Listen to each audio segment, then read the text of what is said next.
Well, it's finally done, the last history exam, and this will be my last video of this exam series.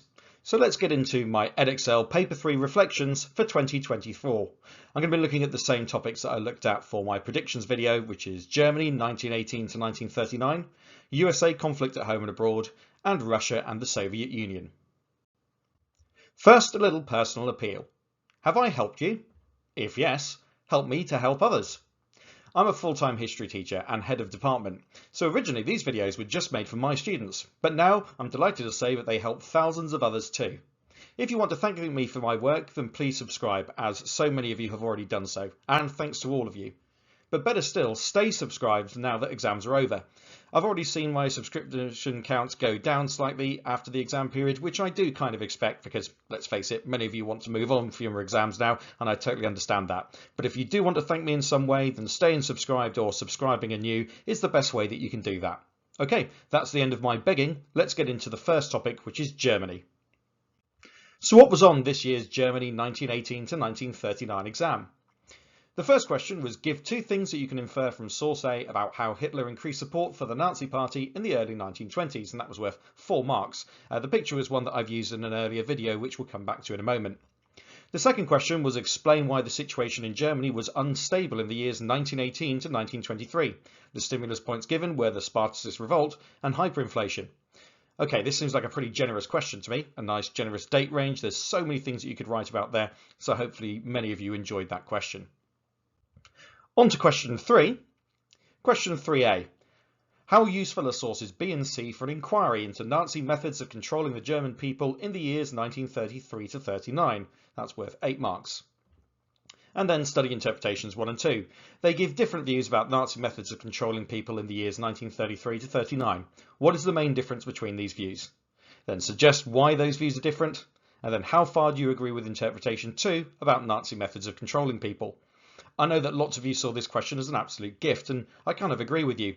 One of the most easy things to compare is Nazi control, and when you're looking at life in Nazi Germany, the two main methods of control were terror and propaganda, and that's exactly what the sources and the interpretations focused on. So hopefully you got on really well with that question.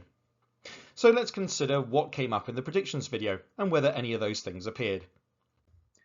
So these are the things that I'd identified that had come up repeatedly, and there were never very many things that have come up repeatedly in this paper 3 because often the topics are quite narrow. However, challenges to the Weimar Republic was absolutely relevant to question 2, the 12-mark explain question, with the Spartacists and hyperinflation being the stimulus points. So that's appeared kind of twice in 2021, but also in the sample paper, and now of course it's appeared in 2024. But lo and behold, the Nazi Party in the 1920s was also relevant to question 1, the infer question. When I say that this was relevant, it had some relevance because it was about Nazi support in that era. So let's have a look at question 3. What topics had appeared before? Given that for the previous 3 years a Weimar Republic focus has come up for question 3, I predicted that life in Nazi Germany would come up this year, and it turns out I was proved right. It looked at control, terror and propaganda, although quite honestly I could not have predicted quite how generous a question that was. Let's have a look at the things that I identified as having never appeared. Did any of those appear? These are the Weimar Germany subjects that I'd said had never really appeared before. I had identified Hitler's early career, but said that this is generally only context and so probably wasn't going to be the basis of a question. Well, how wrong I was. That did come up because it looked at Hitler's early career with the Nazi Party and building support in the 1920s, but that was only worth 4 marks. This is the picture that was included though, and I have included this in one of my videos before, so hopefully plenty of you were familiar with this. As for the Nazi Germany topics, the Nazi legal system didn't come up as a listed question, but it is very relevant to terror. You could very well answer a question looking at terror and propaganda without mentioning the Nazi legal system, but hopefully some of you will have included details on it because it very likely would have been very relevant, and it might have been something that you focus your revision on as a result of the predictions video. So I'm going to give myself a very small win on that one there. So of the topics that had rarely appeared, both of these came up. The German Revolution of 1918 and setting up the Weimar Republic would both have been relevant to question 2, looking at the reasons for instability in Germany in that early period, 1918 to 1923. So hopefully if you revise that, you were able to write about those things. Great. So what was my overall impression of the Germany topic? I'm happy to say that some of my predictions actually came true. Hitler's early career, various problems and threats to the Weimar Republic, and question 3 was indeed on the life in Nazi Germany, although I didn't specifically list terror and propaganda as a focus. They had come up on questions before. Question 2 on Weimar instability had plenty of examples that you could draw on to show your knowledge, so it was quite a nice question. Terror came up in 2019 and propaganda came up in 2022. They had appeared before, but comparing these for 36 marks out of 52 is about as good as it gets in this topic, in my opinion, as they are two things that it's really easy to compare and contrast, and hopefully you found the interpretations nice and clear and easy to understand. Reactions to the paper seem to have been very positive from both pupils and teachers alike. And so the paper seems to have been more accessible than many previous Germany exams where there have been plenty of complaints. Reactions remind me of the positive medicine paper that we had this year as well. So that's all really good news, and hopefully you came out of that exam feeling really positive. Now, I'm not going to say this to put a bit of a damper on things, but it is worth bearing in mind. If the paper is considered easier overall, this will be reflected with fair grade boundaries, which in this case does mean higher ones. But if you're feeling confident and if you've answered the questions well, then you've got every reason to expect real success in August, and I hope that comes true for you. So that's the summary for Germany. Let's move on to our next topic. The USA, Civil Rights and Vietnam. What was on this year's exam? Question 1 was give 2 things that you can infer from source A about the treatment of black Americans in the 1950s for 4 marks. In this case, it was looking at a source related to segregation and the violent white backlash that you could get when people tried to integrate public facilities. Question 2 looked at why the USA was not able to win the war against the Viet Cong in the years 1964 to 73, which is an incredibly broad date range. I mean, that takes us right from US boots on the ground after the Gulf of Tonkin incident to basically the Vietnamization process under Nixon. The stimulus points were the Viet Cong use of booby traps and the US use of Agent Orange, but there were so many other things that you could talk about there. That was, though, the only Vietnam question, but at least it was a pretty generous one, and I expect that most people would have been able to write something pretty good for that. As for the inquiry question, question 3, how useful are sources B and C for an inquiry into the achievements of Martin Luther King in the civil rights movement? March on Washington photo was one of the sources, and a lack of progress in living conditions made up the theme of the other. Study interpretations 1 and 2. They give different views about the achievements of Martin Luther King. What is the main difference between these views? And then C, suggest 1 reasons why these views differ. And then for the final one, how far do you agree with this interpretation 2 about the achievements of Martin Luther King? Martin Luther King and his achievements has come up before, which is hardly surprising. He's probably the most famous of all the civil rights leaders. But I was a little bit surprised that he came up again, given that other important leaders like Malcolm X have never actually appeared. But nevertheless, this seemed like a pretty broad and fairly accessible question, so that's good news for everyone. Let's have a look at the things that have appeared repeatedly. The only thing I'd identified that had come up multiple times before was opposition to the Vietnam War. And sure enough, this wasn't actually relevant to this year's exam. So let's move on. So let's consider what came up for question 3. I'd identified that for the previous 3 years running, civil rights had come up before. Indeed, a similar thing had happened with the Germany paper, where Weimar Germany, or rather the Nazi Germany, had been the focus for 3 years running. So, as I predicted for Weimar Germany, it would be a Nazi Germany topic this year. I predicted for civil rights in Vietnam that it would be a Vietnam topic this year. And as we've just seen, it wasn't. 6 out of 8 exams have had a greater civil rights focus, and for the 4th year running, civil rights again. This time the achievements of Martin Luther King. Look, it's a very accessible question, so it's not all that unfair, but it is really surprising. I put a lot of passion into my teaching of the Vietnam topic and looks like it was barely used. But sometimes we learn things for the sake of learning them, so hopefully my students enjoyed it nonetheless, even though they didn't get to use it in the end. Well, let's consider what has never appeared on the paper and whether any of those things did appear this year. I identified that all of these things had never appeared before. The only thing that really came up that was relevant to the exam was riots and the Kerner report. This had quite a bit of relevance to question 3, because when you're looking at the lack of progress in civil rights, that's a really good example.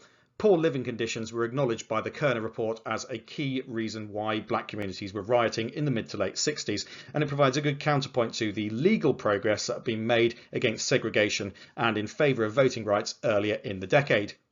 But what had definitely come up was Martin Luther King's campaign in the North. It wasn't mentioned in the text, but it would have been a good thing to mention when you're looking at Martin Luther King's later career. If you were able to write about that, it was a good counterpoint to his earlier successes, because of course his campaign in the North, which was more focused more generally on poverty, was not so well supported, and it was not anything like so well received and successful. So that was relevant to question 3 with the sources and the interpretations. However, you could still get a really good answer if you didn't mention that directly, and in fairness, neither of these things were actually listed in questions in their own right. They were merely relevant to some of those questions in my view. So were they really accurate predictions? Well, they were probably helpful if you did revise them, but they weren't absolutely hits nail on the head, if you like. Okay, what about the Vietnam topics then? I think you can probably guess with this one. These were the topics that I'd predicted had never come up for Vietnam before, and, well, they still haven't. Given that there was only one question on Vietnam, that's hardly surprising. So let's move on. As for the things that had only rarely appeared, well, actually none of these things were relevant this year. So let's move on again. And these are the things that I'd identified had only rarely appeared for Vietnam. And sure enough, the Tet Offensive, although it wasn't listed in the question, would have been very relevant to question 2. It's one of those key turning points in tactics against the Viet Cong, although from one point of view it was a military defeat for the Viet Cong. Actually, their tactics had caused a big impact back home and weakened American resolve to win the Vietnam War. So if you'd written about the Tet Offensive, that could well have been relevant to question 2. Although again, can I really call this an accurate prediction given that it wasn't listed as one of the questions? Again, if you did revise this, it would have probably been useful. So I'll give myself a small win on that one there as well. Let's go on to my final summary of this paper. Let's be honest, this wasn't a great day for predictions. The topics about a lack of progress in civil rights and Martin Luther King's later campaigns sort of came up and were relevant, but they weren't directly listed in the interpretations, etc. So they weren't great predictions really. Although that would have been for question 3 and would have provided you with some quite useful context. This is, though, the 4th year running for a civil rights themed question 3. Surely there'll be some change next year and we'll get another Vietnam one. It's been long enough. Well, who knows? Certainly if I make another predictions video next year, which I do intend to do, that's the way I'll be going. It's worth bearing in mind, though, that there has been a consultation with Edexcel about the lack of breadth in paper 3 rather, and they are acting on this. So there will be more of a choice for next year's pupils about the 12-mark question in there. So there'll be more of an opportunity to show off a greater breadth of knowledge, which hopefully will be helpful. But I'm afraid if you sat the exam this year, that won't help you. So let's move on. Question 2 was the only Vietnam topic. But I must say, it was quite a nice question. The Tet Offensive prediction would have been of some relevance to this, but again, it wasn't an absolute direct hit. Overall, I felt that this was a fairly poorly balanced paper, with 40 out of 52 marks being on civil rights. Although in fairness, with the way that this paper is structured, you're always going to have a much bigger proportion of marks on one topic rather than the other. So there wasn't really much chance to display knowledge on Vietnam in this case. That's always a bit of a bugbear because, like I said earlier, I put a lot of passion into my teaching of the Vietnam topic. It's really fascinating. And although I really do believe that my pupils will have benefited from learning about it, it didn't come up in the exam, and people can feel a little bit cheated if that was their favourite part of the course and they really wanted a chance to shine. But I'm afraid that's the way the cookie crumbles with this exam. That said, pupils were mostly positive coming out of the exam. Edexcel, like I say, have been criticised for their lack of breadth with this paper in the past, and here they have done the same again. But this made it a fair paper overall, as long as your civil rights knowledge and understanding was good. Question 3's focus I thought was pretty okay, if not good and generous, with lots of nuances for the most skilled. And that's actually what you want from an exam paper. Something that's accessible for everyone so everyone can write something, but something that can really separate out those top achievers if you do put in lots of detail. I'm not going to go any further into that though, because I'll only end up saying something that you wish you'd included and you'll be kicking yourself until August. The paper's done now, move on with your lives and just be glad and proud of your achievements. So that's the end of my summary for USA. Let's have a look at my final topic. So let's have a look at Russia and the Soviet Union 1917 to 1941. And let's have a look at this year's exam. Or at least I'd like to have a look at this year's exam, but I've not managed to get hold of a copy and I've not had anyone be able to tell me the exact wording on the questions here.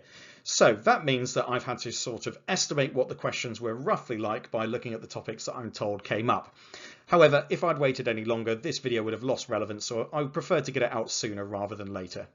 So if you know what the exact wording of these questions was, don't worry about it. You could always share it beneath. You're not going to get any trouble now because all the papers will have been posted off and everyone's done it. And also, anyone who looks on Reddit knows that all those questions have basically been discussed already. Anyway, enough waffle about that. What were these questions? Well, the first one was give 2 things you can infer from source A about something to do with war communism, apparently. So again, it's one of these early topics looking at the Civil War era.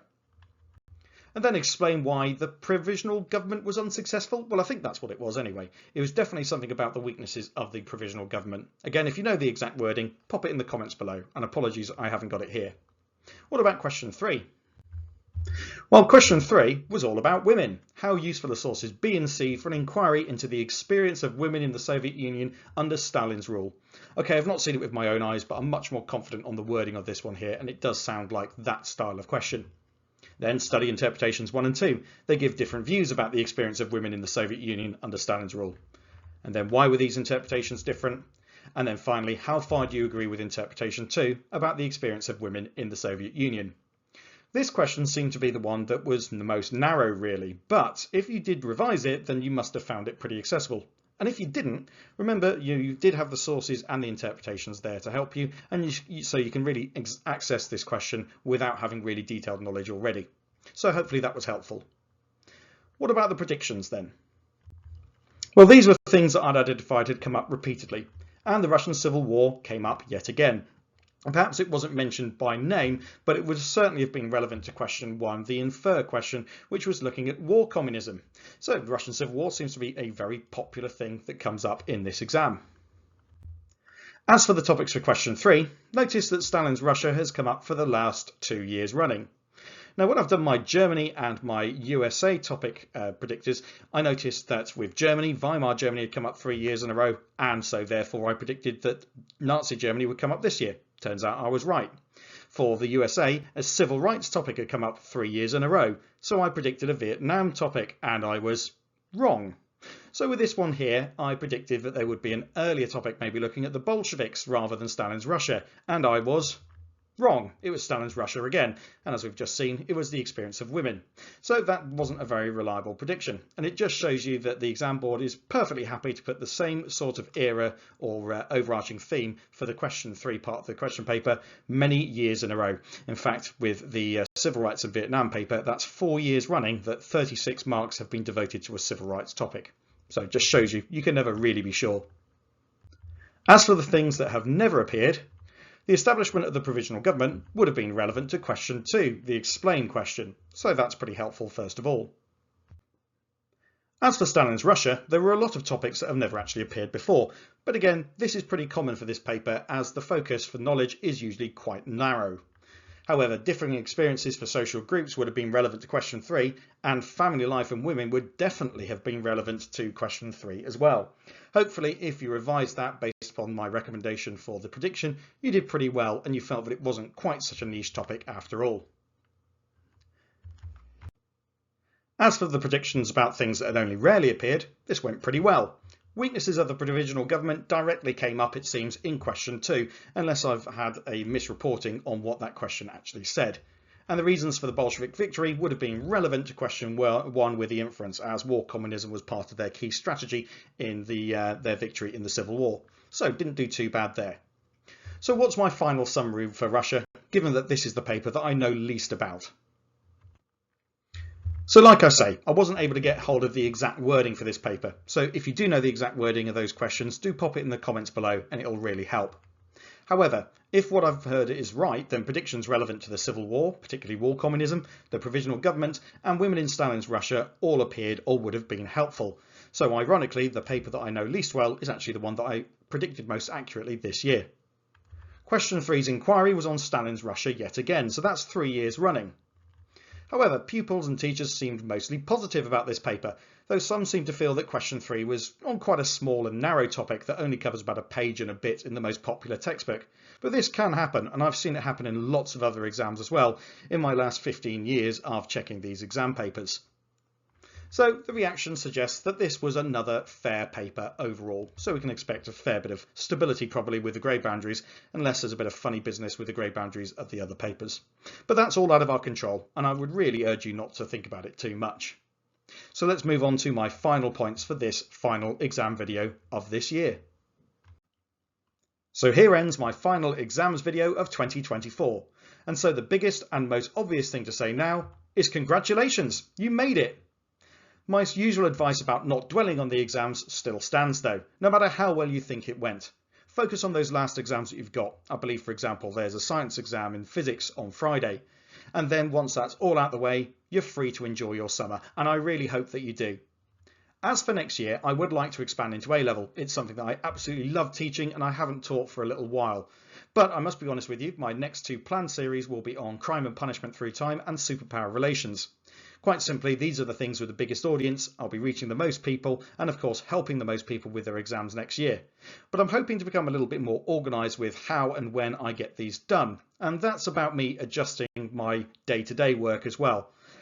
I know that teachers are always going on about how busy they are, but this was always a bit of a side project for me, just helping my pupils. And I realise it's grown into something so much bigger than that, especially this year. So I'm going to work as hard as I can on this alongside my full-time work.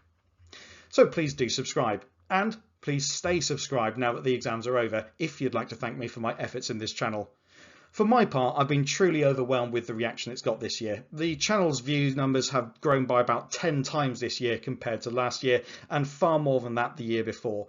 It has been truly inspirational seeing how hard so many of you are working, and I've got a huge amount of satisfaction from helping so many of you as well. Your comments have been overwhelmingly really positive, really constructive where I have made little slip-ups, and you've been a really supportive bunch to each other as well, and that is absolutely fantastic. You can be so proud of each other and so proud of yourselves as well. Well, that's quite enough gushing from me on this. All it remains to say is I would be desperate to know how all of you got on results day in August. And if you've been using these videos and you found them helpful, then hopefully you can expect really good news when it comes to the results day at the end of August.